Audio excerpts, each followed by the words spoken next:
Hello friends, आप सभी को गोविंद मैथमेटिक्स में स्वागत है। मैं उम्मीद करता हूं कि आप लोग ठीक होंगे। मैं आज बात करने वाला हूं कि वास्तविक संख्या से कौन कौन सी प्रश्न पूछे जाएगी बोर्ड परीक्षा 2024 में। मैट्रिक के स्टूडेंट के लिए ये वीडियो बहुत ही इम्पोर्टेंट है, इसीलिए आप लोग इसको स्किप मत कीजिएगा। इसको 10 मिनट का 15 मिनट का वीडियो है, इसको देख लीजिए और उसके बाद अपना जो काम करना होगा कीजिएगा। मेरे पीछे एक सवाल लिखा हुआ है कि सूत्र के प्रयोग से 1651 2032 का मौसा ज्ञात करना है। तो इस सूत्र के प्रयोग क्या है, यहाँ पर सवाल हमने सूत्र के प्रयोग से लिखा है। किताब में होगा कि यूक्लिड विभाजन एल्गोरिथम के प्रयोग से 1651 और 2032 का मत निकालने के लिए बोलेगा। तो इससे यहाँ पे हम छोटा यानी लिखने का जो बड़ा होता है इसे शॉर्ट कर दी है। यहाँ पर सूत्र के प्रयोग से वहाँ यूक्लिड विभाजन एल्गोरिथम के प्रयोग से होगा, बस इतना ही अंतर रहेगा। तो मैं बताऊं कि इससे पहले चैप्टर स्टार्ट करने से पहले आपको सूत्र को देखना बहुत ही ज़रूरी है। अगर सूत्र को देख लेते हैं तो आपका बहुत ही हेल्प हो जाता है। किस तरह से हेल्प होता है, उदाहरण से आप समझ सकते हैं। जैसे कि किसी घर में ताला लगा हुआ है, उस ताला को खोलना है। अगर चाबी रहे तो आसानी से खोल पाएंगे, अगर चाबी ना रहे तो खोलना शायद मुश्किल हो जाए, तोड़ना पड़ जाए, इसीलिए तोड़ने में बहुत ही मशक्क़त करना पड़ेगा। ठीक उसी प्रकार अगर सूत्र याद है तो आपको सवाल बनाने में आसानी होगी और कम समय की बचत होगी। और दूसरा उदाहरण ले सकते हैं कि अगर कोई बिजली मिस्त्री आता है बल्ब पंखा ठीक करने, जब तक बल्ब पंखा बोर्ड खोलने का औजार ना रहे उसके पास, तब तक खोलना मुश्किल हो जाता है। अगर बोर्ड को खोलना हो और पेचकस टेस्टर ना रहे तो बोर्ड का खोलना नामुमकिन हो जाता है। इसीलिए जो है ना, कहा गया है कि सूत्र जो है सवाल के लिए बहुत ही इम्पोर्टेंट चीज़ है, इसीलिए सूत्र देखना बहुत ही ज़रूरी है।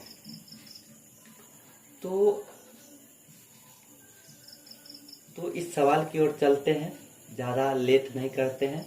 अगर आप लोग वास्तविक संख्या के सूत्र को नहीं देख पाए हैं तो इसी चैनल पे वो वीडियो उपलब्ध है, तो आप लोग देख सकते हैं। वो देख लेंगे, उसके बाद ये देखेंगे तो अच्छा रहेगा, बेटर रहेगा। तो आपकी मर्जी, मैं हर एक सवाल पे भी सूत्र बताऊंगा, लेकिन वो देख लेते तो अच्छा रहता। तो मैं इस सवाल को बनाने चलता हूँ, आप लोग देखिएगा। यहाँ पर सूत्र होता है a बराबर bq प्लस r। तो आपको इतना लिख करके इधर रफ कार्य, एक रफ पेज बनाना है। तो आप इधर लिख दीजिएगा रफ कार्य। यहाँ पर आपको कुछ नहीं करना, रफ कार्य लिख देना है और यहाँ पे रफ पेज बना लीजिएगा। जिस तरह से आप बचपन में या पहले भाग विधि से मौसा निकालना जानते हैं, निकाले हैं, उसी तरह से आप इस रफ कार्य के पेज में आप उस तरह से इसको आप निकाल लीजिए मौसा। तो मैं भी यहाँ पे निकाल लेता हूँ 1651 और 2032। यहाँ पर एक मरतबे लगिए, आप लोग लगा लीजिए।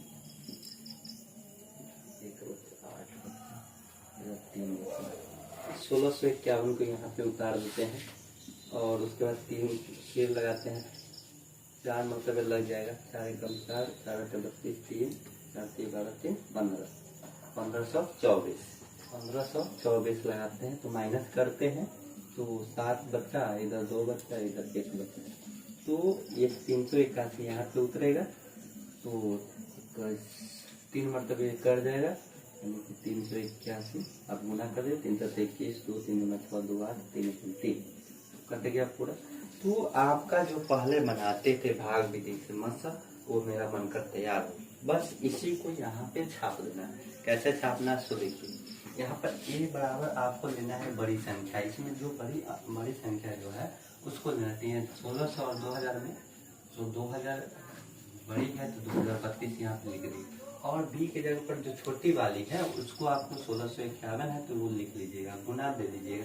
कई मरतबे आपको लगा पहले बार में, तो 1 मरतबे लगा तो 1 लगा, 1 लिख करके प्लस का चिन्ह, तो प्लस का चिन्ह आर जो होता है, जितना शेष बचता है वो वाला आर के जगह पर लिखते हैं। 381 आर के जगह पर लिख दी। फिर आपको क्या करना है, हमारा 2032 का काम तो हो गया। अब फिर 1651, यहाँ पे 1651 का काम हो रहा है ना, तो 1651 को यहाँ पे आप लिख दीजिए। और 1651 में कितना से लग रहा है, तो 381 से लग रहा है। 381 यहाँ पे आपको लिख देना है, गुना का गुना देना है। क्या मरतबे लग रहा है, 4 मरतबे लग रहा है, तो 4 यहाँ पर देना है, प्लस का प्लस देना है। शेष आपका कितना बच रहा है, तो 127 बच रहा है, तो 127 आपको लिख देना है। फिर आपका अगला काम क्या है, अब कितना में हम लगा रहे हैं, तो 381 में लगा रहे हैं। इस वाले 381 को यहाँ पे लिख देते हैं और बराबर देते बराबर, जैसे पहले करते तो इस चीज में किए। फिर 127 कितना से लगाए, 127 से लगाए, कितना मरतबे, 3 मरतबे, तो 127 से लगाए, 3 मरतबे लगाए, तो 127 गुने 3 प्लस शेष कितना बचा, तो शेष हमारा कुछ नहीं बचा, तो यहाँ पर शेष में हम 0 लिख लेते हैं। तो हमारा ये जो सवाल है वो बनकर तैयार हो गया है। तो यहाँ पे आपको इस पूरा प्रोसेस का एक शब्द, एक लाइन में, एक वाक्य में कैसे लिखेंगे उसका लिखना जरूरी है। अगर उसको लिख देते हैं तो आपको पूरा नंबर मिलेगा। अगर ऐसे ही छोड़ देते हैं और तो नंबर कट सकता है, तो आपको लिख देना है। ऑब्जेक्टिव में रहे तो आपको पता चल गया इसमें आंसर कितना होगा, 127 होगा। और अगर 2 नंबरी लघुत्तरीय में पूछे तो आपको इस तरह से आंसर बनाकर लिखना है। यहाँ पर लिख दीजिएगा, अतः मसा बराबर 127 आंसर। इस तरह से आप कर दीजिएगा। इससे क्या होगा, जो एग्जामिनर होगा उसको कॉपी चेक करते वक्त इस पर जो है नजर सबसे पहले जाएगी और आपका कॉपी चेक अच्छे से करेगा और ध्यान से, मतलब गौर से करेगा, पूरा नंबर देगा, नंबर काटने का प्रयास नहीं करेगा। तो फाइनली ये क्वेश्चन बन गया। मैं उम्मीद करता हूँ कि ये क्वेश्चन जरूर समझ में आ गया होगा। फाइनली मेरा दूसरा क्वेश्चन आ चुका है। अब दूसरे क्वेश्चन को क्या कहता है उसको समझिए। तो 2 संख्याओं का गुणनफल 2166 है एवं उनका मौसा 19 है, तो लसा ज्ञात करें। तो इसमें जो है एक सूत्र का प्रयोग है। एक सूत्र से 4 सूत्र आप बनाएंगे, आप खुद से बनाएंगे। आप कितना भी कमजोर है उससे मतलब नहीं, आप बनाएंगे तो बनाएंगे। मैं बताता हूँ कैसे बनाएंगे। तो सूत्र यहाँ पे लिख देता हूँ कि 2 संख्याओं का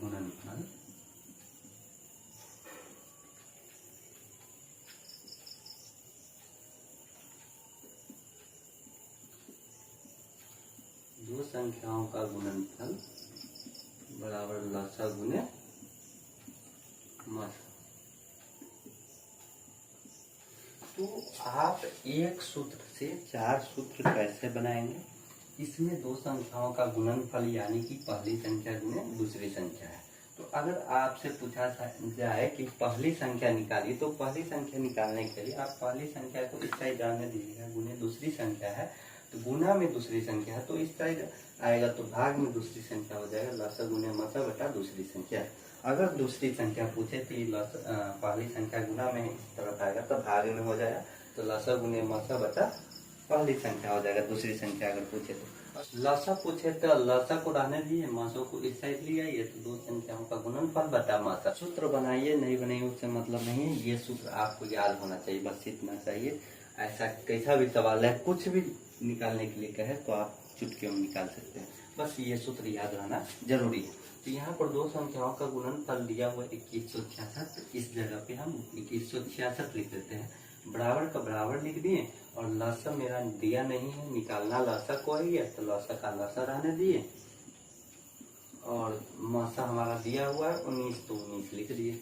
अब जो है 19 गुना में है तो बराबर साइन के इस तरफ आएगा तो भाग में आ जाएगा, तो 2166 रहने का में 19 दे दिए और इधर लसा लिख दिए, लसा का लसा रहने दिए। ठीक है, अब इसको कट करना है, तो 19 से 19 कम 19 बचा 2, 19 से कम 19 बचा 7, 1976।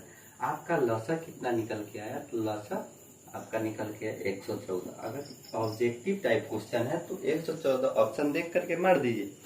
अगर लघुत्तरीय क्वेश्चन है तो आपको यहाँ पे जिस तरह से पहले सवाल में किए हैं उसी तरह से इसमें भी करना है। अतः लसा बराबर 114 आंसर। ऐसे करके इसको घेर दीजिए बॉक्स में। तो मैं इस तरह से दूसरा क्वेश्चन भी बन गया, आप लोग भी बना लिए होंगे। ऐसा क्वेश्चन सब इम्पोर्टेंट है, आप लोग इस क्वेश्चन को 10 को 15 क्वेश्चन सॉल्व कीजिए और हमेशा 2-4 करते रहिए, देखते रहिए 1-2 क्वेश्चन। कौन ज़्यादा समय ही लगता है इस समय, तो इससे क्या होगा, आप इस टाइप का क्वेश्चन कैसा भी पूछ दे तो आप बना सकते हैं। तो दूसरा क्वेश्चन भी सॉल्व हो गया, तो अब तीसरे क्वेश्चन की ओर चलते हैं। थर्ड क्वेश्चन भी बोर्ड पे आ गया हुआ है, पढ़ लेते हैं क्या कह रहा है question third number. Question number third, 0.16 ऊपर रेकरिंग को P/Q के रूप में लिखें। ये सवाल जो है बहुत ही इम्पोर्टेंट है, ऑब्जेक्टिव में निश्चित रहता है। आप लोग इस सवाल को गौर से देखिएगा। तो मैं बनाने चलता हूँ। तो यहाँ पे आपको इसको लिख लेना 0.16 ऊपर रेकरिंग। तो आपको करना क्या है कि यहाँ पे जितना के ऊपर रेकरिंग है उतना नीचे 9 आप लिख दीजिए, लिख दिए। अब जितना के ऊपर रेकरिंग है उस संख्या को यहाँ लिख दिए और जितना के ऊपर रेकरिंग नहीं है उतना माइनस कर दिए। किस पर नहीं है, 0 पर नहीं है, तो 0 को माइनस कर दिए। मैं इसलिए इसमें ऐसा बता रहा हूँ कि अगर जिसमें अगर मान के चलते 3 अंक यहाँ पे रहता, 2 पे रहता, 1 पे नहीं रहता, इस उसमें इस तरह से बनता। इसीलिए मैं ऐसे मैं तो इसमें बता सकता था कि जितना के ऊपर रेकरिंग है उतना 9 लिख दीजिए, जितना ऊपर में है जितना के ऊपर वो लिख दीजिए, बस वही आंसर हो जाता। लेकिन मैं चाहता हूँ कि अगर ऐसा 3 अंक वाला भी क्वेश्चन आ जाए तो आप उसको भी बना सकते हैं। पूरा प्रोसेस बता देता हूँ, ट्रिक है तो ट्रिक की तरह ही रहने देते हैं। वो यहाँ पे मेरा ये बन गया और बराबर दे करके इसमें कितना है तो 16 घटाएंगे तो 16 का 16 बचेगा, निरानवे। अगर कटने वाला हो तो काट दीजिए, नहीं कटने वाला हो तो नहीं काटिए, यही आपका आंसर हो जाएगा। ऑब्जेक्टिव में खटाक से ऐसा आंसर टिक मार दीजिए, आपका जो है सही हो जाएगा। मेरा क्वेश्चन नंबर 4 आ चुका है बोर्ड पे, पढ़ लेते हैं कि कैसा क्वेश्चन है। यहाँ पे क्वेश्चन सिद्ध करे कि 3 + √5 एक अपरिमेय संख्या है। तो ये सवाल निश्चित रूप से 2 नंबर का रहता है और पूछता ही है हर साल, तो इसको छोड़ना नहीं है। किताबी भाषा बहुत लंबा होता है, लेकिन मैं थोड़ा सा शॉर्ट बताने वाला हूँ। पूरा नंबर 2 नंबर मिलने वाला है, आप लोग घबराइएगा नहीं, बोर्ड में बना कर आइएगा, 2 नंबर आपको मिलेगा ही मिलेगा। तो यहाँ पे हम बनाने चलते हैं। तो यहाँ पे हमने लिखा कि इसके विपरीत हमने माना कि 3 + √5 एक परिमेय संख्या ए है। ये लिख दीजिए, ज़्यादा लंबा लिखने की जरूरत नहीं, बस इतना लिख दीजिए, ठीक। और आपको करना क्या है, हमने परिमेय संख्या इतना को ए बराबर माने हैं, तो यहाँ पे 3 + √5 यहाँ पे इसीलिए लिख दीजिए, इसीलिए 3 + √5 बराबर ए माना है तो ए लिख दिए। अब ये जो है ये 3 वो इस साइड प्लस में है तो इस साइड जाएगा तो माइनस में हो जाएगा। तो यहाँ पे √5 का √5 रहने देते हैं, बराबर का बराबर है ए, और इधर प्लस में है तो इधर माइनस है।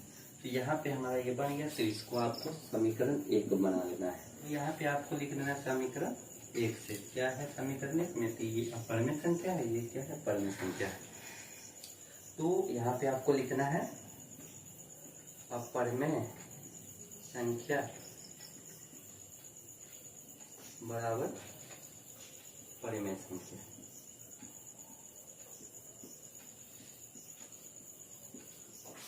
जो असंभव है।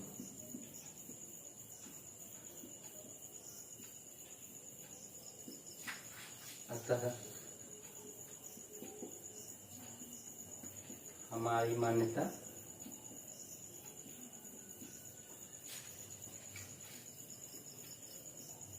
गलत हुई। अतः यहाँ पे लिखा है अपरिमेय संख्या बराबर परिमेय संख्या जो असंभव है, अतः हमारी मान्यता गलत हुई। अतः 3 + √5 एक अपरिमेय संख्या।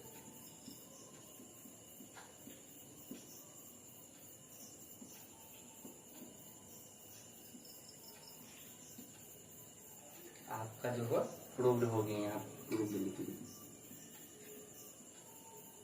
आपका जो ये प्रूव हो गया कि ये अपरण्य संख्या है। तो आप इस तरह से इतना शॉर्टकट में इतना लैंग्वेज याद करके आप 2 नंबर उठा सकते हैं। बहुत इसको छूता भी नहीं है, तो आप लोग को छूना है, टच करना है, इसमें कोई भारी नहीं है, एकदम आसान है। आप लोग एक स्क्रीनशॉट ले सकते हैं इसको। आप लोग स्क्रीनशॉट ले चुके हैं। तो फाइनली मेरा 5वां क्वेश्चन भी बोर्ड पे आ चुका है कि शांत और अशांत वाले में से 3/3/8 का दशमलव प्रसार शांत है या अशांत। तो शांत है या अशांत उसको हम देख लेते हैं, इसको हल कर लेते हैं और उसके बाद ये वीडियो समाप्त हो जाएगी। ठीक है, लास्ट क्वेश्चन है, आप लोग देख लीजिए। ये क्वेश्चन भी आता है, ऑब्जेक्टिव में भी आता है, सब्जेक्टिव में भी पूछ सकता है, 2 नंबरी में। कोई भारी चीज नहीं है, देख लीजिए इसमें कहा जाता है। थोड़ा सा एक क्वेश्चन देखने में कितना समय ही लगेगा। तो आप लोग इसको पूर्णांक है तो इसको रहने दीजिए या तोड़ दीजिए, कोई फर्क नहीं पड़ता।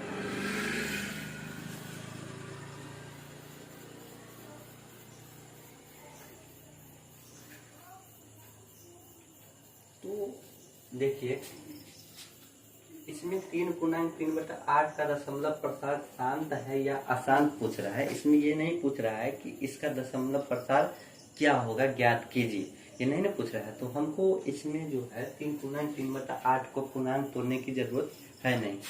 वैसे भी वो भी पूछता तो जरूरत नहीं था, लेकिन इसमें भी जरूरत नहीं है।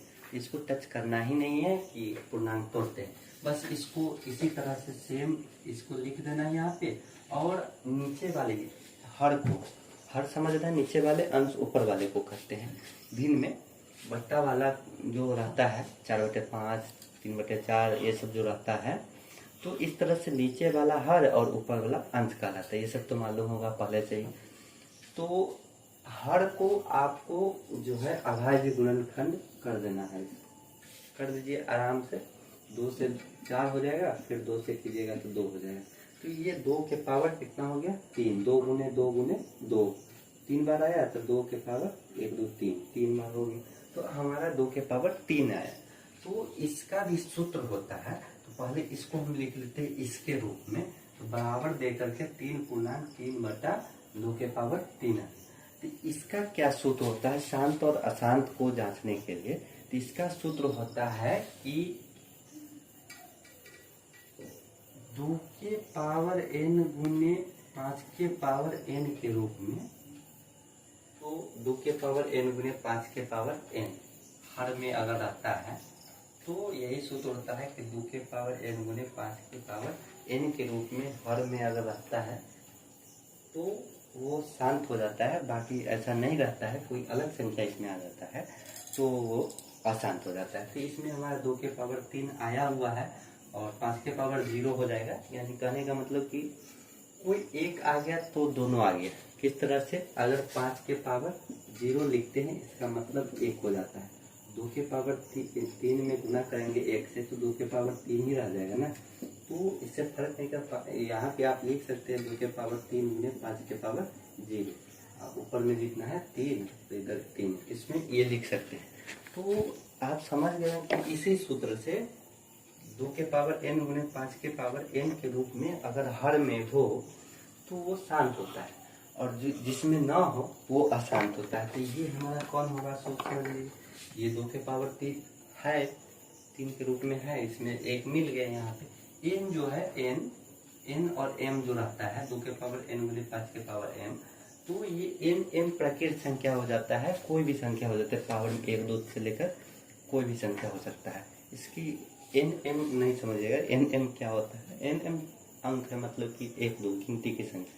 ठीक है, तो कोई भी संख्या हो सकता है। तो 3 मेरे पास है इनकी जगह पे, तो हमारा ये हो जाएगा शांत दशमलव प्रसार। यहाँ पे शांत दशमलव प्रसार लिख दीजिए, शांत दशमलव प्रसार हो गया ये हमारा। तो ये वीडियो आपको अच्छा लगा या अच्छा नहीं लगा ये कमेंट सेक्शन में आप बता सकते हैं, और क्या कमी रह गई और क्या अच्छा लगा उसको भी आप लिख सकते हैं। अगर अच्छा लगा तो लाइक शेयर और कमेंट कर दीजिए ताकि हम मोटिवेट रहें आप लोग को मोटिवेट करने के लिए। और ये वीडियो से आप अगर कुछ सीखें तो लाइक शेयर और कमेंट ज़रूर करें और सब्सक्राइब चैनल को कर ले, ताकि अगला जो वीडियो है उसका नोटिफिकेशन सबसे पहले आपको मिले। और इस चैनल पे 10th के स्टूडेंट के लिए बहुत ही इम्पोर्टेंट वीडियो आएगी, जिससे आपको 400 प्लस 450 प्लस का ड्रीम जो है वो पूरा होने में थोड़ा सहायता मिलेगी। तो आप अपने दोस्तों को भी शेयर कर दीजिए, इस वीडियो को देख लेगा। और तो नेक्स्ट वीडियो में मिलते हैं।